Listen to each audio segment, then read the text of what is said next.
estamos comunicados con la doctora María Beatriz Gentile. Ella es la rectora de la Universidad Nacional del Comahue. Buen día, Beatriz, ¿cómo anda? Carlos Márquez le habla.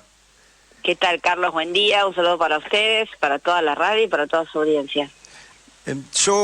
Nosotros en Los Demás y en Radio Rebelde, desde el año pasado, cuando la primera marcha universitaria, tenemos contacto con la Universidad del Comahue, Beatriz.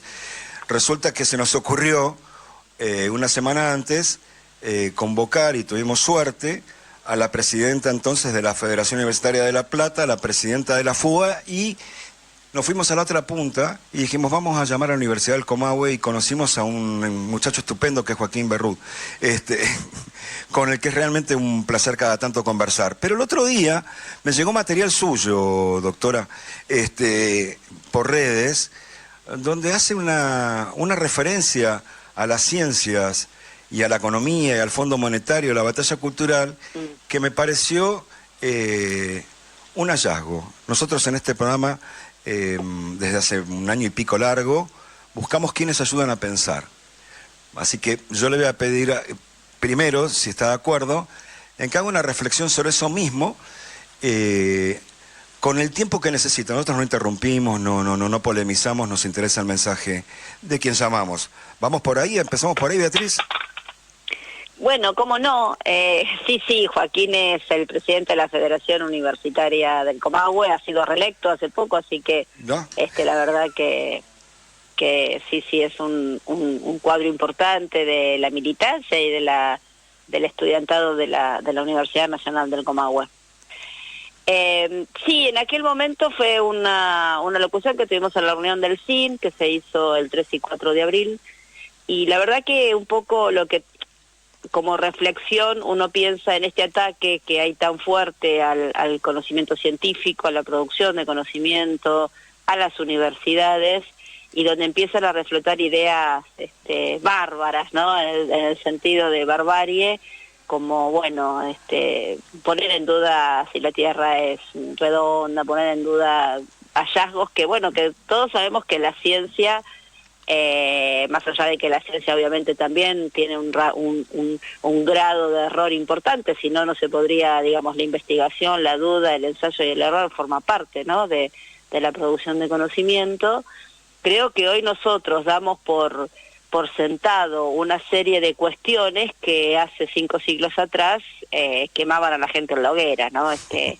Entonces, claro, hay fenómenos que hoy nos los podemos explicar, desde, bueno, por qué tenemos determinados rasgos y la herencia genética, hasta cuestiones que tienen que ver con el universo, fenómenos climáticos, etcétera, que es cierto, en tiempo atrás se quemaba gente. Entonces me parece que en ese aporte de las ciencias en general, uno empieza a darse cuenta que hay, por supuesto que el conocimiento científico tiene un margen de error, pero claramente es lo que nos ha venido permitiendo como especie poder tener un manejo de nuestro tiempo y de nuestro territorio y de nuestra localización como sujetos en la historia.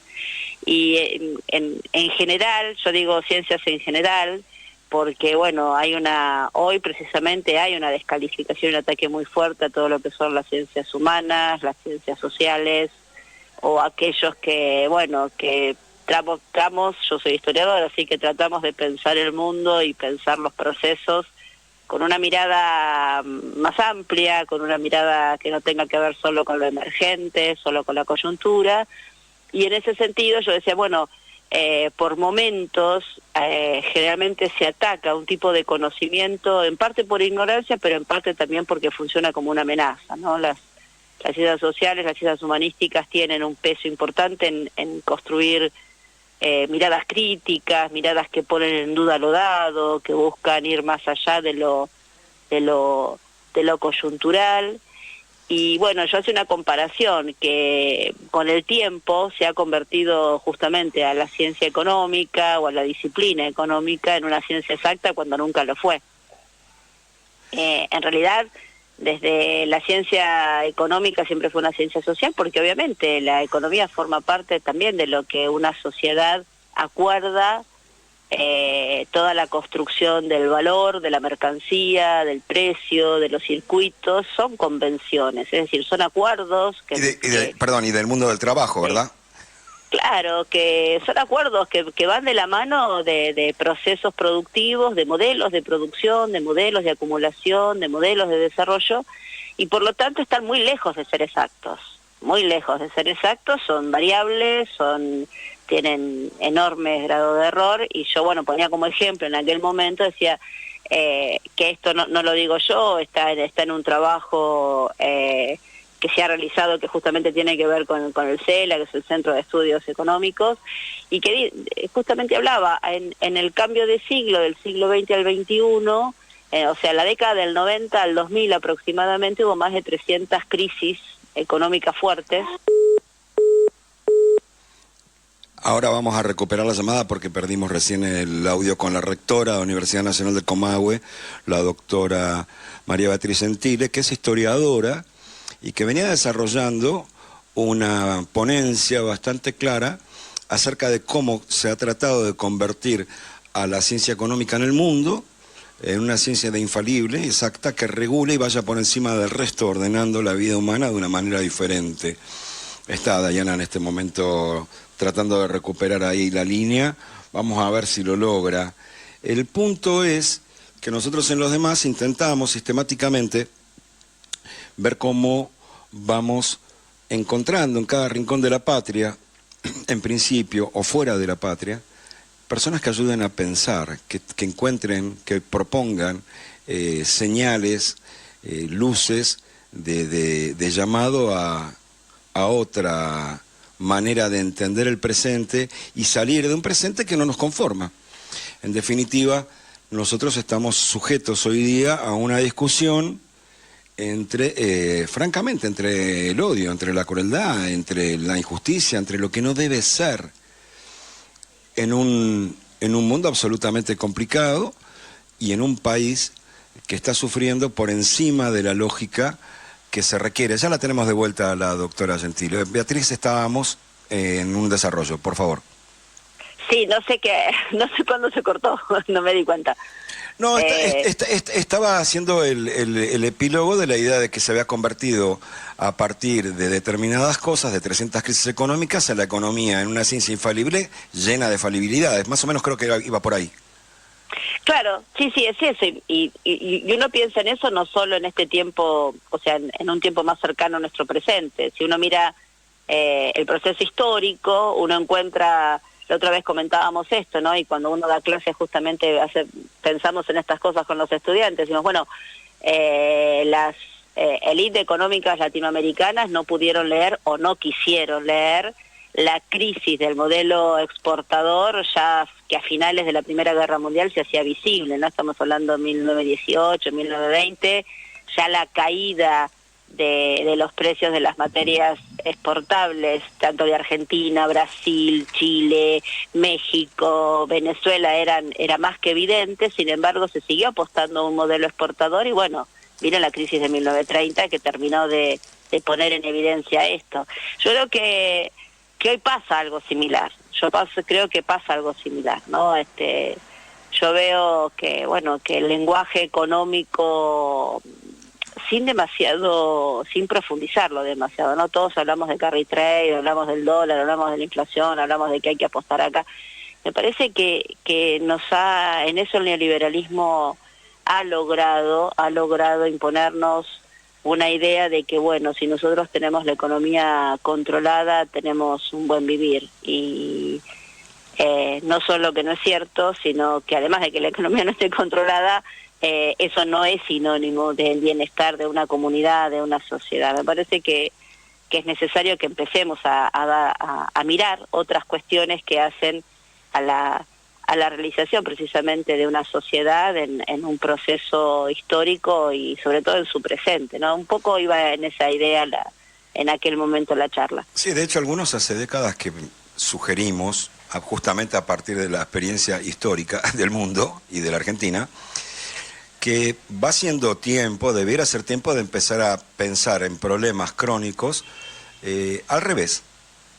exactamente al revés. Ayer hay un buen ejemplo, digo, para desarrollarlo con ustedes. Después quiero ir a otro tema en 2 minutos. Pero cuando Arturo Humberto Illia ya por el 64 creó por ley el salario mínimo vital y móvil, tenía una composición de dinero eso, que representaba una cantidad de bienes y servicios suficientes para que no, abajo de eso no hubiera pobreza. Es interesante desde lo conceptual. Ayer lo llevaron a 300.000 pesos. Entonces digo, estamos teniendo un problema que es al revés. ¿Cuánto precisa una persona que se jubiló para vivir por mes? X número, ¿cómo lo construimos? Ese debiera ser el teorema a descifrar en este tiempo. Yo no sé cómo se da vuelta a eso, pero y no sé tampoco las experiencias históricas. Si me ayuda con eso, capaz que vamos avanzando un poco. Sí, yo creo que sí. Inclusive, bueno, en términos teóricos también, el salario de un trabajador tiene que ser lo suficiente para reproducir la fuerza de trabajo, con todo lo que eso significa, ¿no? Reproducir Perfecto. la fuerza de trabajo significa bienestar, salud, vivienda digna, educación para sus hijos, etcétera. Eso tampoco es así, todos lo sabemos, ni la ley del salario mínimo, ni la idea de que lo que te pago por tu trabajo es suficiente como para que, bueno, justamente eso te permita a vos tener una vida que significa una vida con bienestar digno, ¿no? Me parece que la idea del trabajo bien remunerado se ha convertido en no en un derecho. Lo que nosotros evaluamos como un derecho se intenta instalar que es un privilegio, que la idea es que se trabaje precariamente en varias cosas al mismo tiempo. Me parece que hay una noción sobre el trabajo, sobre todo en los jóvenes, que está bueno, creciendo, o por lo menos circula esta idea de muchos o varios trabajos precarios, pequeños, y bueno, en algo que me permita el día a día. Esto que las generaciones actuales ya ni se les ocurre pensar en que puedan llegar a tener una casa, ni que puedan llegar a tener, bueno, una estabilidad laboral. No tiene que ver con un desarrollo donde, bueno, la multiplicidad de trabajos hace a la variabilidad misma del sistema, sino que tiene que ver como pensado desde la subsistencia. Y en ese sentido también hay un cambio de paradigma. Lo cierto es que sería muy bueno que habláramos más de estas cosas y no de todo el tiempo atosigados con la idea de cuánto está el dólar, que dónde hay que hacer esto, si no hay que hacer el otro, si hay que jugar con un fondo de inversión, si mejor esto. Me parece que ahí hay un punto donde nosotros, las universidades, los que producimos conocimiento cultural, los intermediarios de ese conocimiento, los que los difundimos, tenemos un lugar que hacer, ¿no? Tenemos que hablar de estas cosas y cambiar la agenda de la agenda cultural y política en estos términos. De estas cosas son las que hay que hablar. Nosotros instalamos estas cuestiones para que nuestros estudiantes conversen sobre esto, aprendan desde otros lugares, y poder pensarnos como sociedad no ahistóricamente, o sea, siendo conscientes del momento en que estamos viviendo.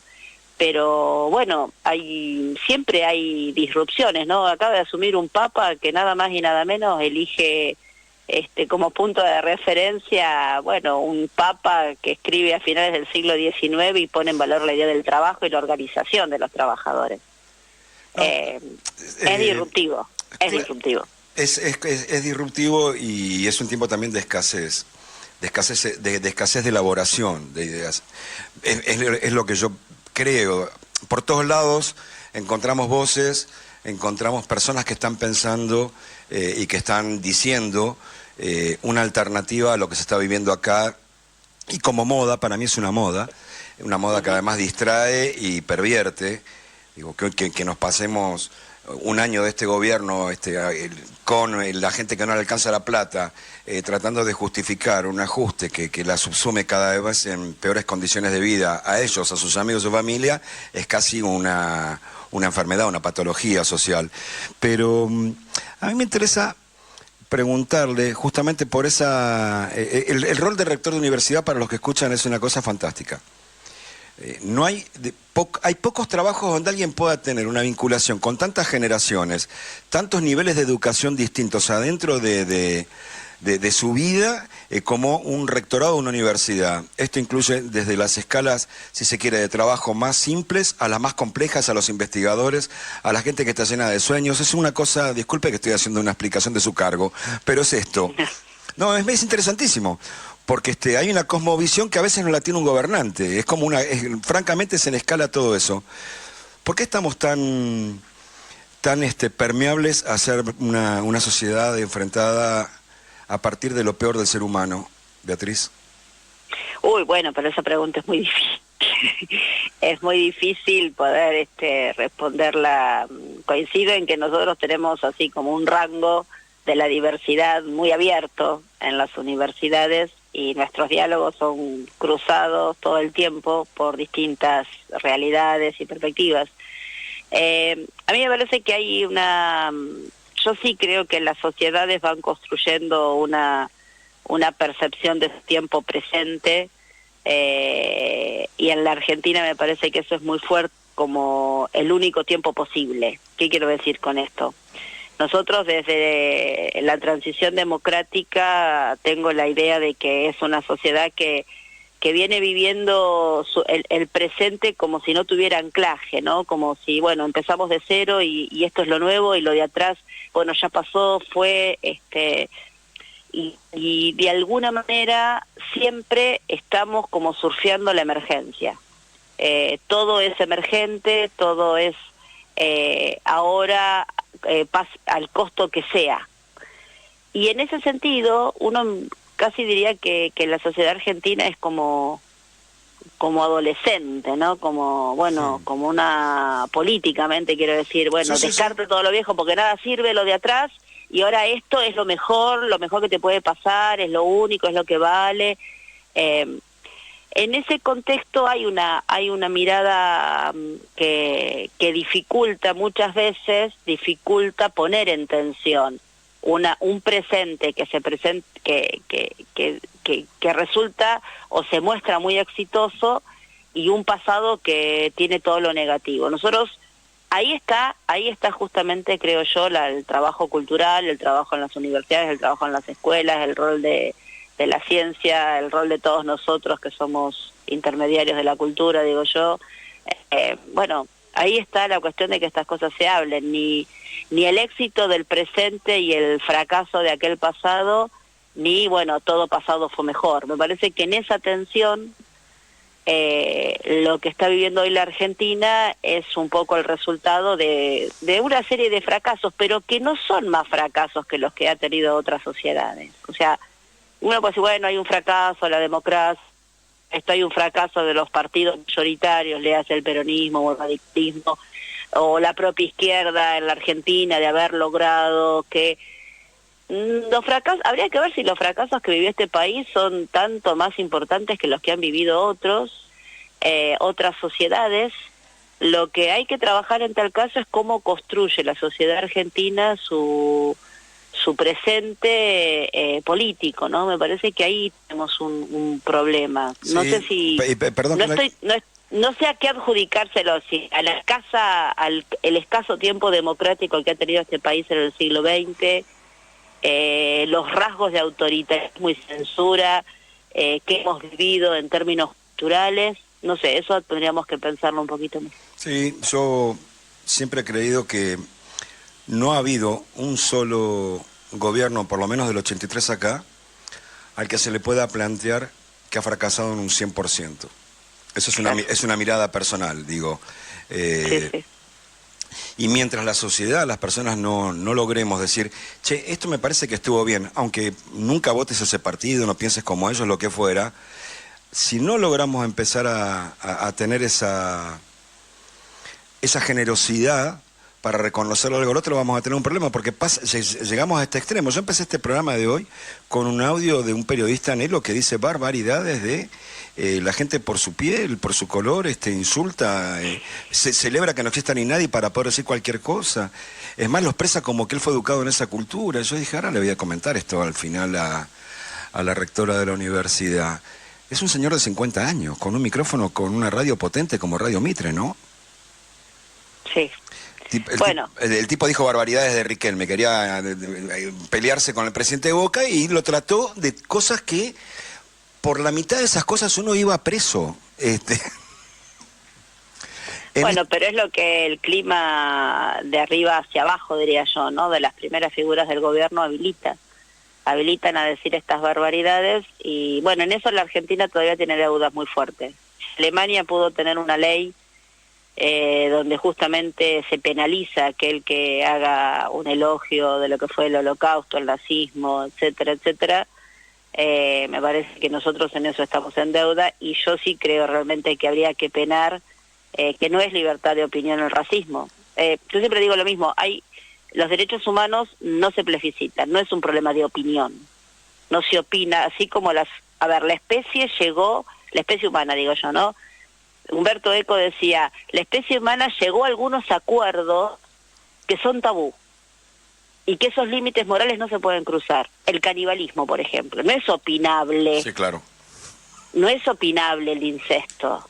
No, claro. Digamos, la humanidad llegó a un punto en que dijo, bueno, esto es punible, esto no es de libre opinión. Yo creo que nosotros, que todavía se siga creyendo que la raza, que el color de piel es un factor para entender que hay seres superiores e inferiores, bueno, me parece que se daba por hecho que era un acuerdo tácito al que habíamos llegado. Evidentemente no lo es. Si hoy tenemos comunicadores o que aspiran a ser comunicadores y dicen estas barbaridades, yo creo que sí tendríamos que volver a trabajar en estos acuerdos. No, por eso digo, los derechos humanos, los derechos esenciales no se plebiscitan, no es un problema de opinión. Nuestra Constitución es clara en ese sentido, no hay algo que pueda cada época volver para atrás. Que se haya eliminado el INADI no quiere decir que ahora se habilita la barbaridad. Se elimina el instituto porque a este gobierno no le interesa justamente llevar políticas públicas en esa dirección. Pero eso no habilita que se digan estas barbaridades. Yo creo que en eso, como tampoco hay clima de época, lo que hay es una hegemonía de un tipo de pensamiento que tiene los aparatos materiales y la logística necesaria para poder reproducirlo, lo cual lo hace, no le quita ningún de la penalidad ni el límite moral que uno le podría adjudicar a una persona que habla en esos términos, ¿no? Yo le quiero agradecer por su tiempo, la vamos a volver a llamar yo sé exactamente cuándo, pero no se lo voy a decir, va a ser en 2-3 meses. Bueno. No sabía que había sido reelecto Joaquín, así que seguramente lo voy a molestar a él la semana que viene o la otra para... Acá en la mesa además se hizo muy popular, los chicos es muy simpático. Y Joaco sí fue reelecto, sí que sí. Le agradecemos muchísimo su tiempo. Tengo 3 títulos, después voy a elegir uno de lo que ha dicho. Yo voy anotando mientras escucho, aunque parezca algo que no se usa. Pero hay 3 cosas que dijo, no sé, las 3 son fuertísimas. Empiezan a flotar ideas bárbaras de barbarie de 5 siglos atrás. El racismo no es libertad de expresión. Que se haya eliminado el INADI y no habilita la barbaridad. Alguna de las 3 va a ser el título, después le voy a mandar el audio, doctora. Bueno, cómo no, Carlos, cómo no. Muchísimas gracias. Bueno, a ustedes, una